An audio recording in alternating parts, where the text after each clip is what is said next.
Dear students, subscribe KP Study। Hi dear student, welcome back to our YouTube channel KP study. आज हम लोग प्रश्नावली 4B के chapters को स्टार्ट करने से पहले हम लोग कुछ शारीरिक के गुणधर्म हैं, उन शारीरिक को गुणधर्म को सीखेंगे।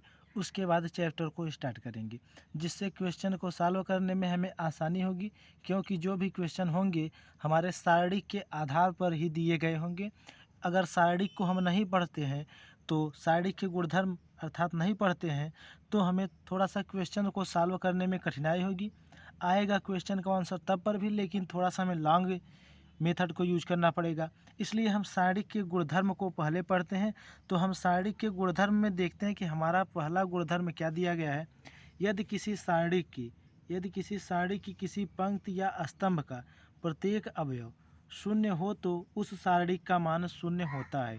इसका कहने का मतलब ये है कि यदि कोई भी शारीरिक दी गई है, अगर शारीरिक की कोई भी पंक्ति अर्थात पंक्ति कह सकते हैं कि इस रूप में क्षैतिज रूप में, इस क्षैतिज रूप में, या तो कह सकते हैं कि स्तंभ यानी ऊर्ध्वाधर रूप में, इस तरह से अगर कोई भी पंक्ति या स्तंभ पूरा शून्य हो, अर्थात वो शारीरिक का जो प्रत्येक अवयव है स्तंभ के रूप में या तो पंक्ति के रूप में अगर शून्य दिया गया है तो उस शारीरिक का मान शून्य होगा। तो देखते हैं, हम इस क्वेश्चन को सॉल्व करके भी देख लेते हैं तो क्या इस शारीरिक का मान शून्य होगा या नहीं। तो आइए देखते हैं, इसमें जो हमें दूसरा वाला रो दिया गया है इसका प्रत्येक अवयव शून्य है, अर्थात इस शारीरिक का पालन करेगा तो करना चाहिए। आइए सॉल्व करते हैं। तो शारीरिक को सॉल्व करने का तरीका पता है हमें कि हम जिस अवयव को लेते हैं उस अवयव के पहले वाले पंक्ति को और पहले वाले कॉलम को छोड़ देते हैं। तो अगर यहाँ पे देखें तो हमें कुछ चिन्हों को भी ध्यान रखना होता है। यहाँ पे चिन्ह लेते हैं तो प्लस, और यहाँ पे माइनस, यहाँ पे प्लस, जैसा कि हम यहाँ पे लिख भी देते हैं। यहाँ लेंगे तो प्लस और माइनस, यहाँ पे फिर प्लस, इसी तरह से क्रम से फिर नीचे भी आएगा। तो आइए हम देखते हैं रो के रूप में, यानी जो R1 है इसके अनुदिश अगर विस्तार करते हैं तो यहाँ लिख सकते हैं कि R1 के अनुदिश विस्तार करने पर, R1 के अनुदिश विस्तार करने पर, तो यहाँ पे R1 के अनुदिश अब विस्तार कर रहे हैं हम। तो यहाँ से लेंगे कितना, 1 लेंगे तो ये प्लस में, तो यहाँ पे प्लस को नहीं दर्शाएंगे, तो यहाँ से 1 हमने ले लिया। जब 1 लिया तो इस तरह से ये वाली यहाँ रफ कार्य में देख लेते हैं, 1 2 3 है और यहाँ 0 0 0 4 5 6, इस तरह से हम ये मान लेते हैं कि ये हमारा रफ कार्य है। तो यहाँ से हमने 1 को ले लिया, तो 1 के ये जो 1 है इस एक अवयव वाले के सामने की पंक्ति अर्थात इस एक जो जिस पंक्ति में दी गई है उसके पंक्ति को छोड़ देंगे। तो एक ये पहले वाले पंक्ति में दी गई, इस तरह से पंक्ति को छोड़ देंगे। और एक देखें तो इस वाले कॉलम में है तो इस वाले कॉलम को छोड़ देंगे। अब बचा कितना हमारा 0 0 5 और 6, तो हम इसे लिखेंगे 0 0 5 6। अब यहाँ पे देखें तो अगला अवयव लेंगे तो यहाँ पे माइनस होता है, तो यहाँ से माइनस का 2 इस तरह से ले लिया। अब सेम उसी तरह से ये वाली पहली वाली रो छूट जाएगी और ये देखें तो दूसरा वाला कॉलम, तो यहाँ से 0 बचा, यहाँ से 0 और ये 4 और ये 6, तो 0 0 4 6। फिर यहाँ पे आगे देखें तो प्लस का 3 लेंगे, फिर यहाँ से उसी तरह से करेंगे तो ये वाला हमारा कॉलम छूटेगा और ये वाला रो छूटेगा। तो यहाँ बचा 0 0 4 5, तो यहाँ से 0 0 4 5। अब हम जानते हैं कि सारणी को सॉल्व करने के लिए दाहिने तरफ के यानी ये जो दाहिना तरफ है इसका तिर्यक गुणा करेंगे और बाएं तरफ का तिर्यक गुणा करके घटा देंगे। तो यहाँ से 1 है, अब 6 का 0 में गुणा करेंगे तो 0, फिर यहाँ पे माइनस करेंगे, घटाना है, तो यहाँ से 5 में 0 का 0, यहाँ पे -2 है, -2, 6 का 0 में तो 0, -4 का 0 में 0, प्लस यहाँ पे 3, अब 5 का 0 में तो 0, फिर यहाँ -0। अब देखें तो ये टोटल 0, तो 1 गुणे 0 कर सकते हैं, -2 गुणे 0 कर सकते हैं, प्लस 3 गुणे 0। अब टोटल का अगर आपस में गुणा कर देंगे तो ये निकल के क्या आएगा हमारा 0, जो कि हमारा शारीरिक यही कहता है, जो शारीरिक का पहला गुणधर्म है हमारा यही कहता है, अतः प्रूफ हो गया। अब हम देखते हैं शारीरिक के गुणधर्म, जो कि सेकेंड वाला गुणधर्म है। हमारा सेकेंड गुणधर्म दिया गया है, यदि किसी शारीरिक की पंक्तियों का स्तंभों में तथा स्तंभों का पंक्तियों में परस्पर विनिमय कर दिया जाए तो शारीरिक के मान में कोई परिवर्तन नहीं होता। कहने का मतलब ये है कि जो ये हमारे कॉलम है इस तरह से इन कॉलम को रो के रूप में लिख दें या तो रो को कॉलम के रूप में लिख दें तो मान में कोई परिवर्तन नहीं होगा। तो आइए हम देख लेते हैं सॉल्व करके। ये दो कोटि का दिया गया है शारीरिक, तो पहले इसे सॉल्व कर लेते हैं। तो यहाँ से इसका 5 का 2 में गुणा करेंगे तो 5 दूनी के 10, फिर यहाँ पे माइनस करते हैं बीच में, तो -4 × 3 = 12, यहाँ से लिखेंगे। अब 10 या 12 कह सकते हैं, 12 में से अगर 10 को घटाएंगे तो यहाँ से आ जाएगा -2। इस तरह से अब इसके कहने के मतलब, गुणधर्म के कहने के मुताबिक कि यहाँ पे पंक्ति को कॉलम बना दें और कॉलम को पंक्ति बना दें। तो आइए बना के देख लेते हैं। ये हमारा रो था, अब इसे हम कॉलम बना रहे हैं। तो यहाँ पे रो 2 3 के रूप में था, इसे कॉलम बना दिए। ये 4 5 रो के रूप में था, तो इसे हम कॉलम बना दिए इस तरह से। अब इसे सॉल्व करने पे मान में कोई परिवर्तन नहीं आएगा, अर्थात यहाँ पे -2 आया है तो यहाँ पे भी -2 आना चाहिए। तो आइए सॉल्व करके देख लेते हैं। तो 5 का 2 में गुणा तो 10, फिर -4 का 3 में गुणा तो 12। यहाँ से देखिए तो -2, जो कि हमारा सारणिक यही कहता है कि गुणधर्म, अगर सारणिक को हम, सारणिक के जो गुणधर्म यही कहते हैं हमारे सेकंड नंबर, कि रो को कॉलम और कॉलम को रो बनाने पे मान में कोई परिवर्तन नहीं होगा, जैसा कि हमने यहाँ देख लिया। ये 2 कोड के थे, तो आइए 3 कोड का भी हम सॉल्व करके देख लेते हैं। तो यहाँ पे हमारा दिया गया 2 3 4 5 6 7 1 4 3, तो इसे सॉल्व कर लेते हैं। जैसा कि हमने पहले वाले को सॉल्व किया सारणी के गुणधर्म, उसी तरह से 3 कोड के सारणी को सॉल्व करेंगे। तो यहाँ पे अब हम डायरेक्ट कर रहे हैं, यहाँ पे 2 ले लिए। अब 2 लिए तो यहाँ पे देखिए इस तरह से छूटेगा, इस तरह से 6 का 3 में गुणा होगा 18, -4 का 7 में गुणा होगा 28। फिर यहाँ पे लेंगे -3, अब -3, अब ये वाला हमारा कॉलम छूट गया, ये रो, तो 5 का 3 में 15, फिर 1 का 7 में तो यहाँ पे 7। फिर आगे लेंगे प्लस का 4 ले लिए। अब इस तरह से छूट गया और इस तरह से 6 5 चौके 20 और माइनस का 6, इस तरह से आ गया।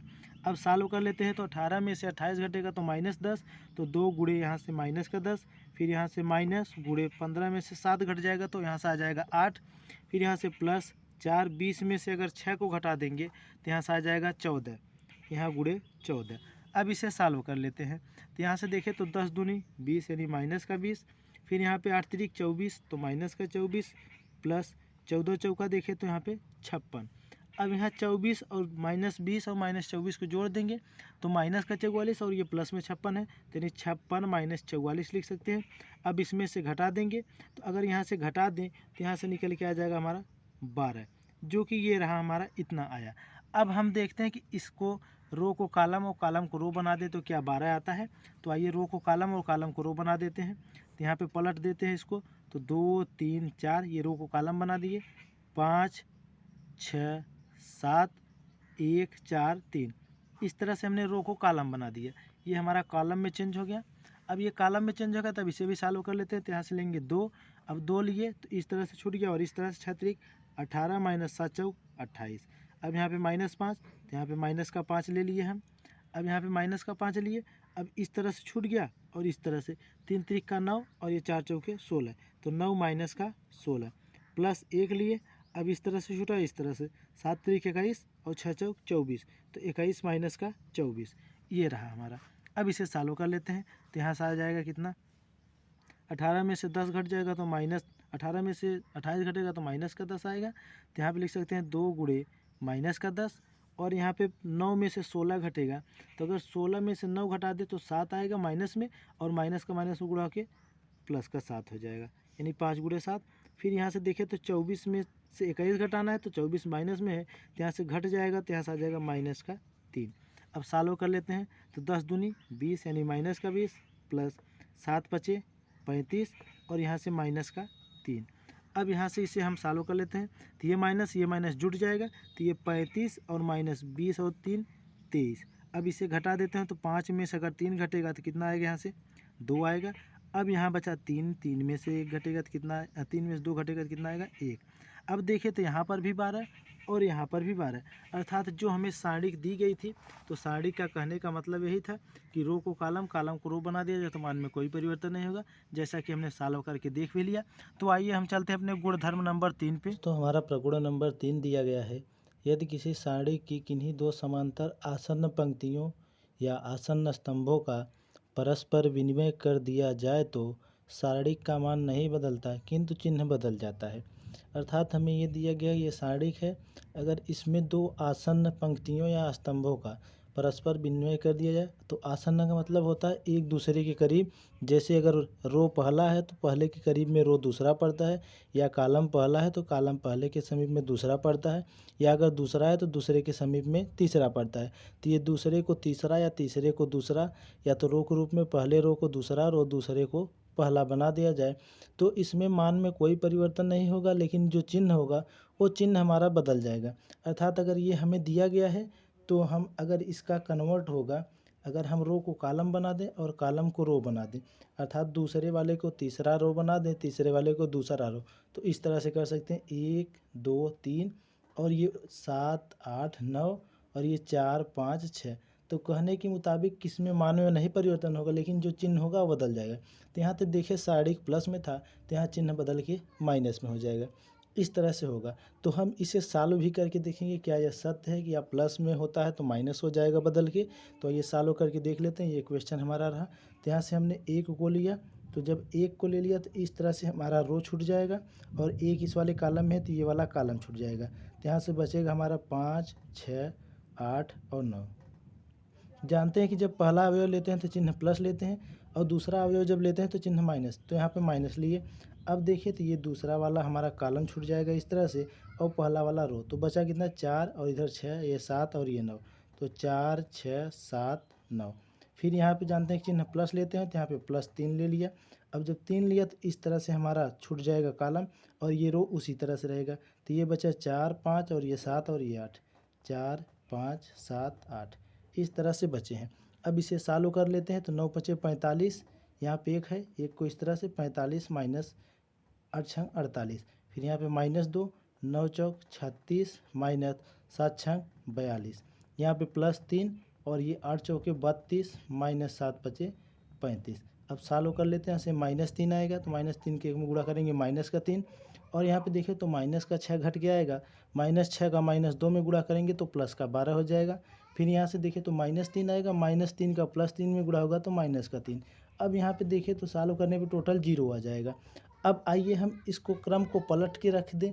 अर्थात क्रम को अगर पलटेंगे, मान लिया हमने कि यहाँ चिन्ह इस तरह से यूज कर दिया, अगर यहाँ पे चिन्ह न यूज करें तो क्या ये मान जो यहाँ पे कह रहा है कि चिन्ह बदल जाएगा लेकिन मान में परिवर्तन नहीं होगा, क्या यह सत्य है? तो इसे भी सॉल्व कर लेते हैं। मान लिया कि हमने यहाँ पे चिन्ह नहीं लगाया, हमने क्रम को चेंज कर दिया इस तरह से। तो अब इसे भी सॉल्व कर लेते हैं यहाँ साइड में। तो इसे जब सॉल्व करेंगे, या तो हम इसे नीचे ही देख लेते हैं, साइड में जगह कम पड़ जाएगी, तो यहाँ पे नीचे देख लेते हैं। अगर मान लिया हमने ये साड़ी ले लिया 1 2 3 7 8 9 4 5 6।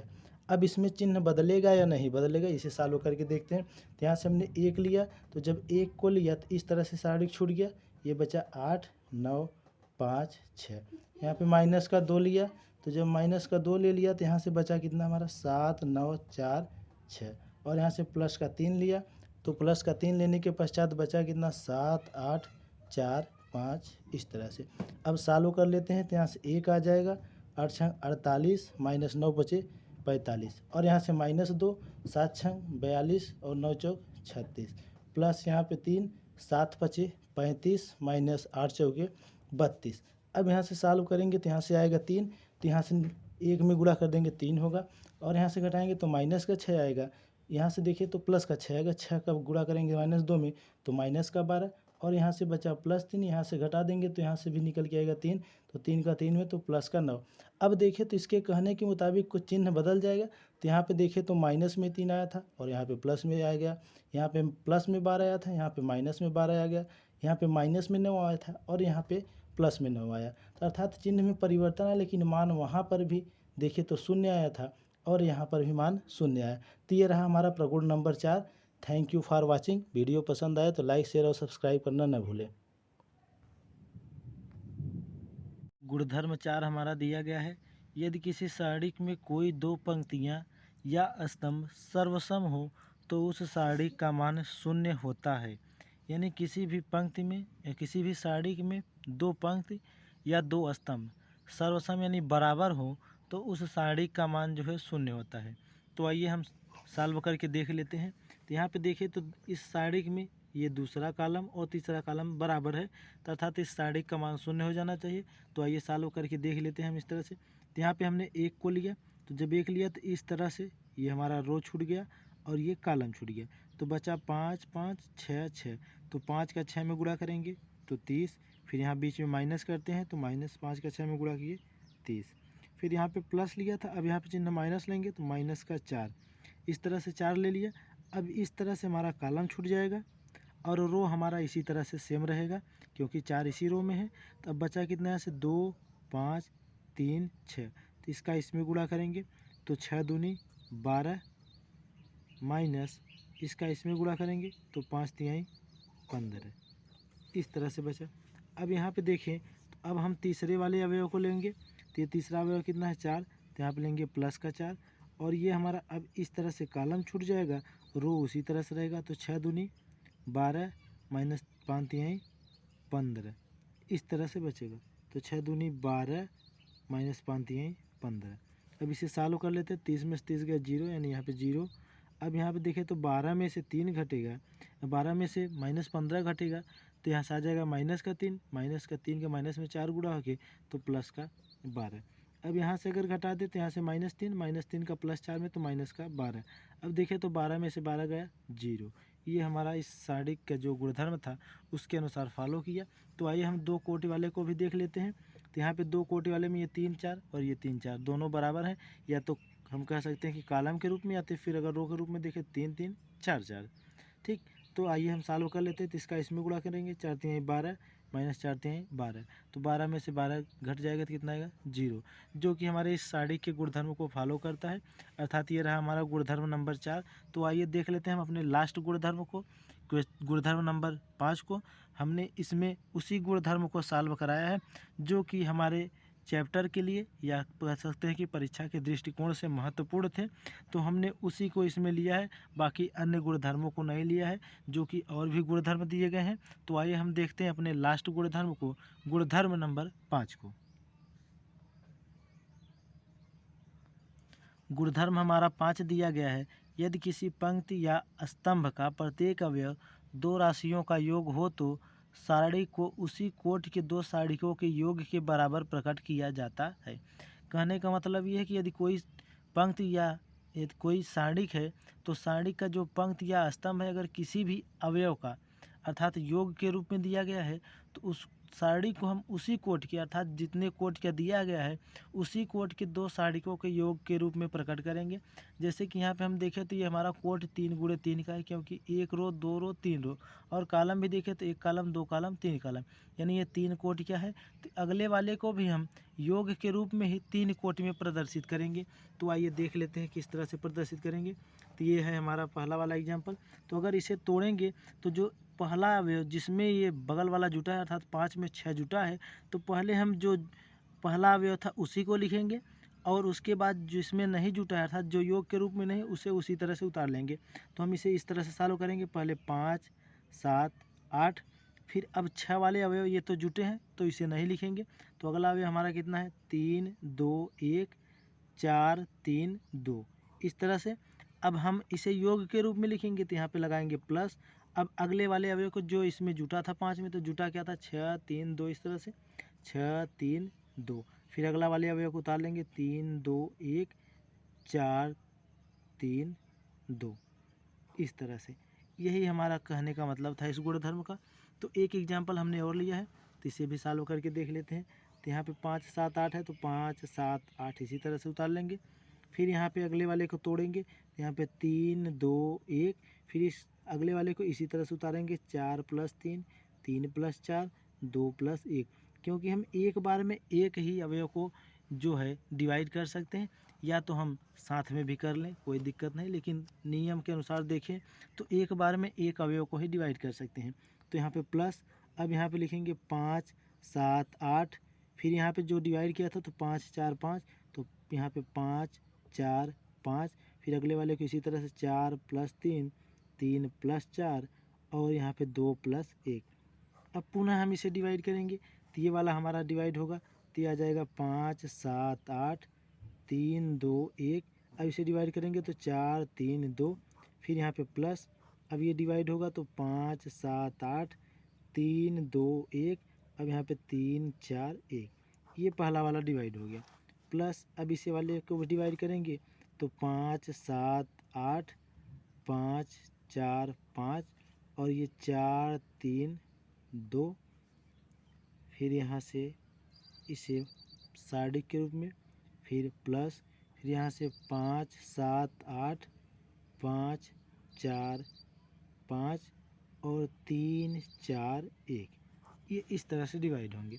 तो जो भी क्वेश्चन हमें इस तरह के योग के रूप में मिलेंगे तो हमारा डिवाइड करने का तरीका यही होगा। तो यदि आप लोगों को वीडियो पसंद आए या चैनल पे नए हैं तो कृपया चैनल को सब्सक्राइब करें और दोस्तों को शेयर करना न भूलें। Thank you for watching.